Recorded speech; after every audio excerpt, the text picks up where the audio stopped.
नमस्कार प्रिय शिक्षकों। विज्ञान शिक्षण के ऑनलाइन टीचिंग मॉड्यूल में आपका स्वागत है। इस मॉड्यूल में हम कक्षा 8 की पाठ्य पुस्तक विज्ञान भारती 3 के अध्याय चुंबकत्व को प्रभावी और गतिविधि आधारित तरीके से पढ़ाने की रूपरेखा पर चर्चा करेंगे। इस पाठ में निम्नलिखित सीखने सिखाने की प्रक्रियाएं होंगी, जिसमें शिक्षक बच्चों को प्रयोग या क्रियाशील मॉडल एवं रेखा चित्र द्वारा चुंबक, चुंबकत्व का विद्युत धारा संबंधता एवं उसकी उपयोगिता तथा गुण बताएंगे।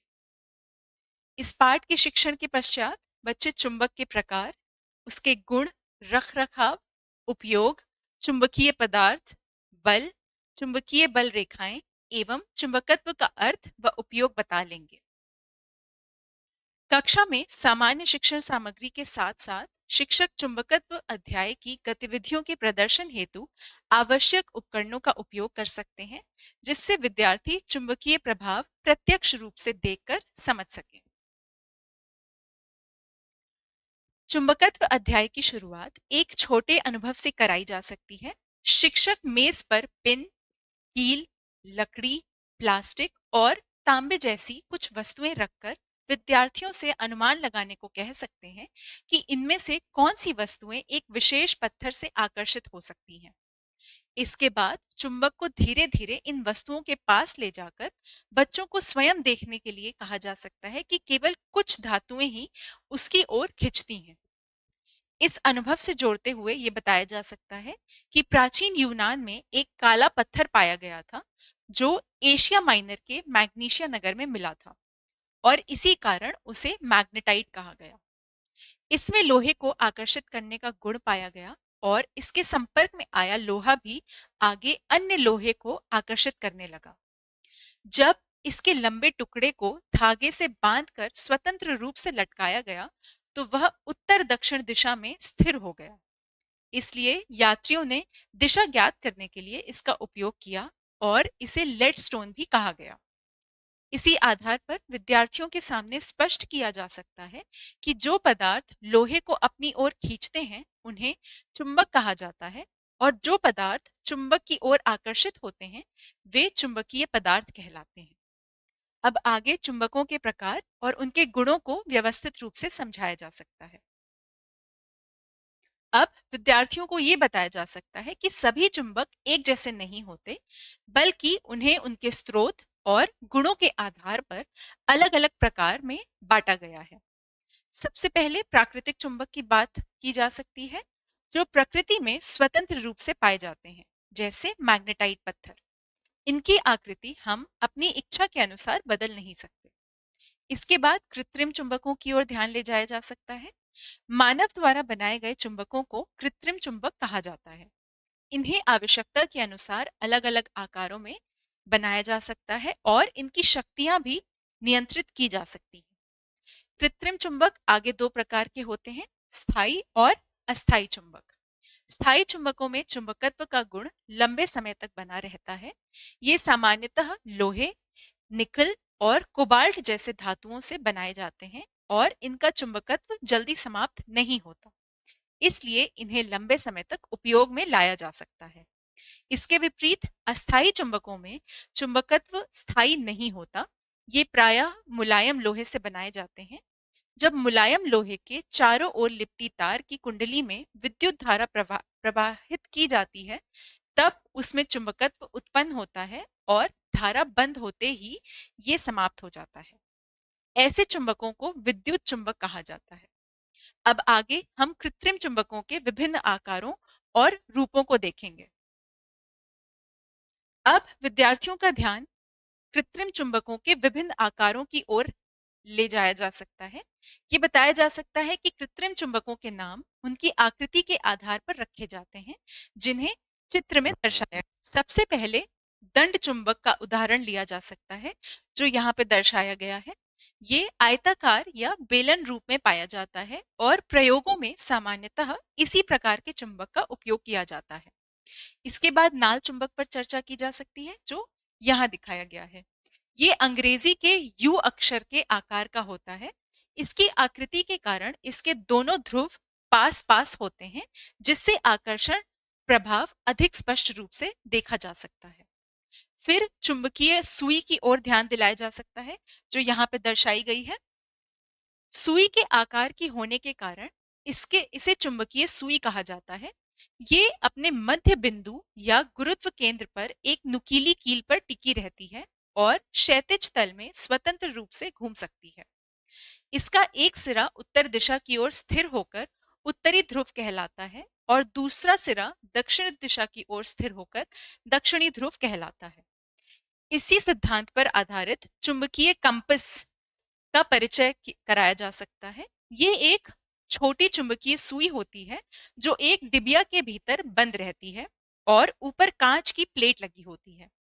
इसमें भी उत्तर की ओर का सिरा उत्तरी ध्रुव और दक्षिण की ओर का सिरा दक्षिणी ध्रुव कहलाता है, जिसका उपयोग दिशाएं ज्ञात करने में किया जाता है। अब आगे हम चुंबक के प्रमुख गुणों को गतिविधियों के माध्यम से समझा सकते हैं। इस बिंदु पर विद्यार्थियों की रुचि बढ़ाने के लिए एक रोचक तथ्य साझा किया जा सकता है। लगभग 1800 वर्ष पूर्व चीन में सबसे पहले चुंबक के दिशा बताने वाले गुण का उपयोग किया गया था और इसी के आधार पर चुंबकीय कंपास का आविष्कार हुआ। इसी खोज ने समुद्री यात्रा और व्यापार के क्षेत्र में नई क्रांति ला दी, क्योंकि अब नाविक दिशाओं का सही पता लगाया जा सकता था। इसके परिणाम स्वरूप विश्व के अनेक नए स्थानों की खोज भी संभव हुई। अब आगे चुंबक के गुणों को गतिविधि के माध्यम से समझाना शुरू किया जा सकता है। अब इस भाग में चुंबक के प्रमुख गुणों को केवल बताने के बजाय प्रत्येक गुण को एक सरल क्रियाकलाप के माध्यम से दिखाया जा सकता है, ताकि विद्यार्थी स्वयं देखकर निष्कर्ष निकाल सकें। सबसे पहले हम चुंबक के दैशिक गुण से शुरुआत करेंगे, यानी उसका दिशा बताने वाला गुण। इसके लिए एक चुंबक लें और उसे मध्य बिंदु या गुरुत्व केंद्र से के पास धागे से बांधकर स्वतंत्रता पूर्वक लटका दें, कुछ इस प्रकार। कुछ क्षण बाद विद्यार्थी देखेंगे कि चुंबक ऐसे ठहरता है कि उसका एक सिरा उत्तर की ओर और दूसरा सिरा दक्षिण की ओर स्थिर हो जाता है। अब चुंबक को हाथ से थोड़ा घुमाकर छोड़ दें और देखेंगे कि चुंबक कुछ देर डोलने के बाद फिर पुनः उसी पूर्व स्थिति में आकर स्थिर हो जाएगा। यहाँ ये स्पष्ट किया जा सकता है कि जो सिरा उत्तर की ओर ठहरता है उसे उत्तरी ध्रुव और जो सिरा दक्षिण की ओर ठहरता है उसे दक्षिणी ध्रुव कहा जाता है। इस क्रियाकलाप से निष्कर्ष निकाला जा सकता है कि मध्य से स्वतंत्र रूप से लटकाया गया चुंबक सदैव उत्तर दक्षिण दिशा में ही ठहरता है। इसी को चुंबक का दैशिक गुण कहा जाता है। अब अगली गतिविधि से हम देखेंगे कि चुंबक किन पदार्थों को आकर्षित करता है और किन्हें नहीं। इस अगले गुण को दर्शाने के लिए गतिविधि के माध्यम से यह स्पष्ट किया जा सकता है कि चुंबक किन पदार्थों को आकर्षित करता है और किन्हें नहीं। इसके लिए शिक्षक विभिन्न वस्तुएं जैसे पेंसिल, रबर, तांबे और पीतल के छोटे टुकड़े, साथ ही पिन, सुई, बोर्ड पिन और लोहे के छीलन एकत्रित कर सकते हैं। फिर एक चुंबक को बारी बारी से प्रत्येक वस्तु के पास ले जा सकते हैं और बच्चों से कहा जा सकता है कि वो ध्यान से देखें और दो समूह बना दें, आकर्षित और आकर्षित नहीं। अवलोकन में विद्यार्थी देखेंगे कि पिन, सुई, बोर्ड पिन और लोहे के छोटे टुकड़े चुंबक की ओर आकर्षित हो जाते हैं, जबकि पेंसिल, रबर, तांबा और पीतल के टुकड़े आकर्षित नहीं होते। यहाँ परिभाषाएं स्पष्ट की जा सकती हैं कि जिन पदार्थों को चुंबक अपनी ओर खींचता है उन्हें चुंबकीय पदार्थ कहते हैं और जो चुंबक की ओर आकर्षित नहीं होते उन्हें अचुंबकीय पदार्थ कहा जा सकता है। इस प्रकार ये बात स्थापित होती है कि चुंबक केवल चुंबकीय पदार्थों को आकर्षित करता है, अचुंबकीय पदार्थों को नहीं। अब इस गतिविधि से विद्यार्थियों को यह दिखाया जा सकता है कि चुंबक के किस भाग पर आकर्षण अधिक होता है। शिक्षक एक कागज पर लोहे की बुरादा फैला सकते हैं और फिर एक छड़ चुंबक को बुरादे के ऊपर रखते हुए उसे धीरे धीरे चारों ओर घुमा सकते हैं, ताकि बच्चे साफ देख सकें कि बुरादा कहाँ अधिक चिपक रहा है। अवलोकन में स्पष्ट दिखाई देगा कि चुंबक के दोनों सिरों पर लोहे का बुरादा सबसे अधिक मात्रा में चिपकता है, जैसा इस चित्र में देख सकते हैं, जबकि मध्य भाग पर सबसे कम चिपकता है। इससे ये निष्कर्ष निकाला जा सकता है कि चुंबक के सिरों पर चुंबकत्व सबसे अधिक होता है और मध्य में सबसे कम।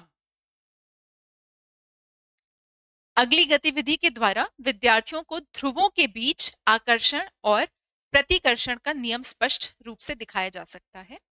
शिक्षक एक चुंबकीय सुई और एक छड़ चुंबक लें, फिर सुई के उत्तरी ध्रुव के पास छड़ चुंबक के दोनों ध्रुवों को बारी-बारी से लेकर बच्चों से अवलोकन करवाएं। विद्यार्थी देखेंगे कि जब छड़ चुंबक की उत्तरी ध्रुव सुई के उत्तरी ध्रुव के पास ले जाया जाता है, तो सुई का उत्तरी ध्रुव प्रतिकर्षित होकर दूर हट जाता है। लेकिन जब छड़ चुंबक का दक्षिणी ध्रुव सुई के उत्तरी ध्रुव के पास लाया जाता है, तो सुई का उत्तरी ध्रुव आकर्षित हो जाता है। इससे नियम स्पष्ट होता है कि समान ध्रुवों में प्रतिकर्षण तथा असमान ध्रुवों में आकर्षण होता है। अब तक की गतिविधियों के आधार पर बच्चों के सामने 4 गुण एक बार में जोड़े जा सकते हैं कि चुंबक का दैशिक गुण, चुंबकीय पदार्थों को आकर्षित करना, सिरों पर अधिक चुंबकत्व और समान असमान ध्रुवों का प्रतिकर्षण या आकर्षण।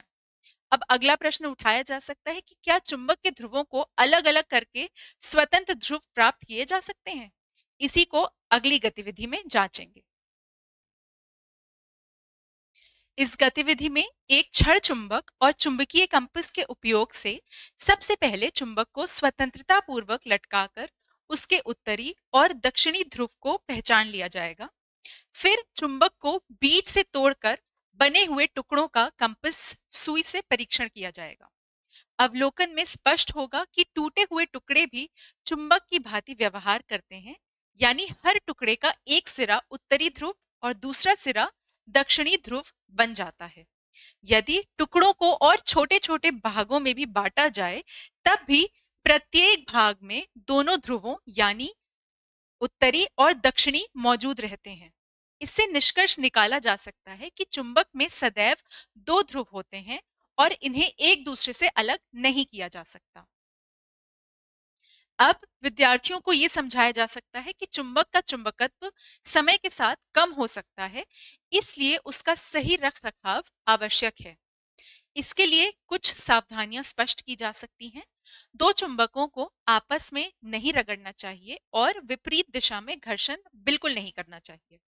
चुंबक को पीटना, ठोकना या ऊंचाई से गिराना नहीं चाहिए, क्योंकि इससे उसका चुंबकत्व घट सकता है। इसी तरह चुंबक को गर्म भी नहीं करना चाहिए। यदि 2 चुंबक पास-पास रखे हों, तो उनके समान ध्रुव साथ में नहीं रखे होने चाहिए। स्थायी चुंबकों का चुंबकत्व बनाए रखने के लिए नर्म लोहे के रक्षक का उपयोग बताया जा सकता है। चित्र के अनुसार 2 चुंबकों को इस तरह रखा जाता है कि उनके विपरीत ध्रुव कुछ दूरी पर हों और उनके सिरों पर नर्म लोहे की पतली पट्टी लगा दी जाती है। इससे चुंबकीय प्रभाव उनके लोहे की पट्टियों के माध्यम से बंद रहता है और बाहर कम फैलता है। इसलिए चुंबकत्व अधिक समय तक बना रहता है। अब आगे हम चुंबक के उपयोग देखेंगे कि कहां-कहां और किस प्रकार से इसका इस्तेमाल किया जाता है। चुंबक केवल प्रयोगशाला की वस्तु नहीं है, बल्कि दैनिक जीवन और तकनीक में इसका उपयोग बहुत व्यापक है। सबसे पहले ये समझाया जा सकता है कि यदि किसी मिश्रण में लोहे के कण मिले हों, तो उन्हें चुंबक की सहायता से अलग किया जा सकता है, जैसा इस चित्र में दर्शाया गया है। ये चुंबकीय पृथक्करण का सरल उदाहरण है। इसके बाद एक उपयोगी पहचान ये बताई जा सकती है कि चुंबक लोहा और लोहे से बनी वस्तुओं को आकर्षित करता है, लेकिन स्टेनलेस स्टील और उससे बने बर्तनों को आकर्षित नहीं करता। इस गुण के आधार पर लोहे और स्टेनलेस स्टील के बर्तनों की पहचान की जा सकती है।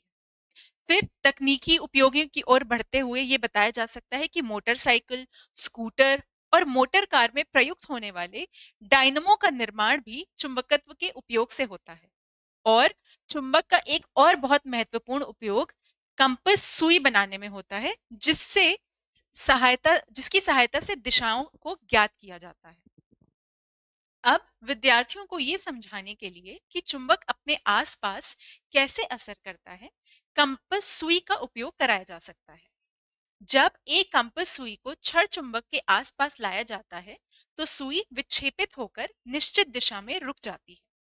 शिक्षक बच्चों को चुंबक के चारों ओर कंपास को अलग-अलग स्थानों पर रखकर दिखा सकते हैं कि हर स्थान पर सुई की दिशा बदलती है, जैसा कि इस चित्र में दर्शाया गया है। इससे ये स्पष्ट होता है कि कंपास सुई के द्वारा हम चुंबक के चारों ओर उसके प्रभाव का अनुभव कर सकते हैं। फिर ये भी दिखाया जा सकता है कि जैसे-जैसे कंपास को चुंबक से दूर ले जाते हैं, कुछ दूरी के बाद सुई पर चुंबक का कोई प्रभाव नहीं पड़ता। इससे ये निष्कर्ष निकलता है कि चुंबक का प्रभाव उसके चारों ओर एक सीमित क्षेत्र तक ही होता है। इसी आधार पर परिभाषा भी दी जा सकती है कि चुंबक के चारों ओर का वह क्षेत्र जिसमें चुंबकीय प्रभाव का अनुभव होता है, उसे चुंबकीय क्षेत्र कहा जाता है। अब कक्षा में ये प्रश्न उठाया जा सकता है कि क्या चुंबकीय प्रभाव हर वस्तु के आर पार अनुभव किया जा सकता है? इसे जांचने के लिए शिक्षक एक छड़ चुंबक लें और उसके सामने कुछ दूरी पर, यानी उसके चुंबकीय क्षेत्र में ही कंपास सुई रख दें। विद्यार्थी देखेंगे कि सुई विक्षेपित हो जाती है। अब कंपास सुई और चुंबक के बीच बारी-बारी से तीन वस्तुएं खड़ी करके रखी जा सकती हैं। पहली एक लोहे की चादर, दूसरा एक कांच की प्लेट और तीसरा एक दफ्ती का टुकड़ा। अवलोकन में स्पष्ट होगा कि जब बीच में लोहे की चादर रखी जाती है, तो कंपास सुई पर कोई प्रभाव नहीं पड़ता। लेकिन जब बीच में कांच या दफ्ती रखी जाती है, तो कंपास सुई फिर भी विक्षेपित होती है। इससे निष्कर्ष निकाला जा सकता है कि चुंबक का प्रभाव लोहे की चादर के आर पार तो नहीं निकल पाता, लेकिन कांच और दफ्ती के आर पार निकल जाता है। अर्थात कुछ पदार्थों के आर पार चुंबकीय प्रभाव अनुभव किए जा सकते हैं। इसके साथ एक और महत्वपूर्ण बात जोड़ी जा सकती है कि जब कंपास सुई को चुंबक के उत्तरी या दक्षिणी ध्रुव के पास रखते हैं, तो विक्षेप अधिक होता है और ध्रुव से दूर रखने पर विक्षेप कम होता है। यानी चुंबक से दूर जाने पर चुंबकीय क्षेत्र का मान धीरे-धीरे कम होता जाता है। अब आगे हम देखेंगे कि चुंबकीय क्षेत्र को रेखाओं के रूप में कैसे दर्शाया जाता है, यानी चुंबकीय बल रेखाएं। चुंबकीय क्षेत्र को दिखा नहीं सकते, लेकिन उसे एक पैटर्न के रूप में प्रदर्शित जरूर कर सकते हैं। इसके लिए एक छड़ चुंबक को कार्डबोर्ड पर रख सकते हैं और उसके चारों ओर लोहे का बुरादा बिखेर सकते हैं। फिर कार्डबोर्ड पर धीरे से ठोकें।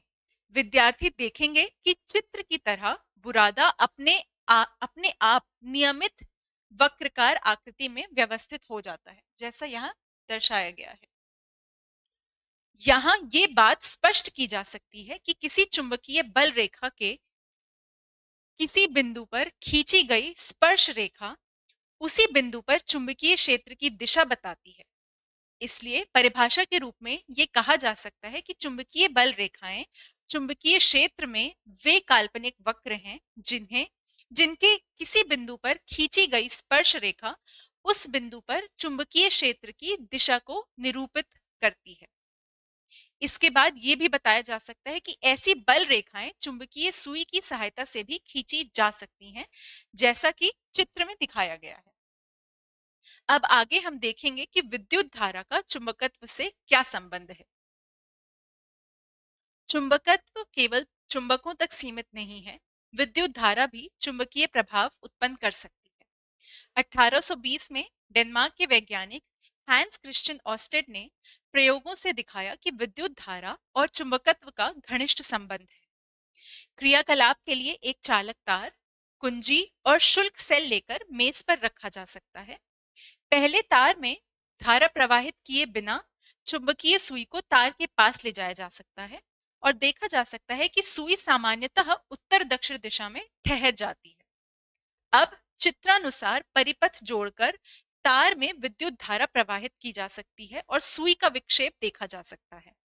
सुई का विचलन ये बताता है कि धारा प्रवाहित होने पर तार के चारों ओर चुंबकीय क्षेत्र उत्पन्न हो जाता है। अब इसी विचार को आगे बढ़ाते हुए हम देखेंगे कि विद्युत धारा से विद्युत चुंबक कैसे बनाया जाता है और उसका उपयोग कहाँ होता है।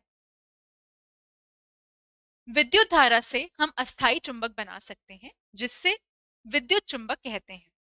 यदि लोहे के बेलन या नर्म लोहे की पट्टी पर धातु के तार को कुंडली के रूप में लपेटकर उसमें विद्युत धारा प्रवाहित की जाए, तो वह लोहा अस्थाई चुंबक की तरह काम करने लगता है। जैसे ही धारा का प्रवाह बंद होता है, वैसे ही लोहे का चुंबकत्व भी लगभग समाप्त हो जाता है। इसी को विद्युत चुंबक कहा जाता है। विद्युत चुंबक का प्रयोग बहुत भारी लोहे के सामान और लोहे के छीलन या टुकड़ों को उठाने में किया जाता है। इसका उपयोग विद्युत चलित उपकरणों जैसे विद्युत घंटी, टेलीफोन, पंखा, मिक्सर ग्राइंडर और कपड़ा धोने वाली मशीन में किया जाता है। उद्योगों में ये चुंबकीय पदार्थों से लोहा, निकल, कोबाल्ट जैसे चुंबकीय पदार्थों को अलग करने में काम आता है, और डॉक्टर घाव या आंख में फंसे लोहे के छोटे कण निकालने में भी इसका उपयोग करते हैं। जो इसके सारे उपयोग इस चित्र में दर्शाए गए हैं।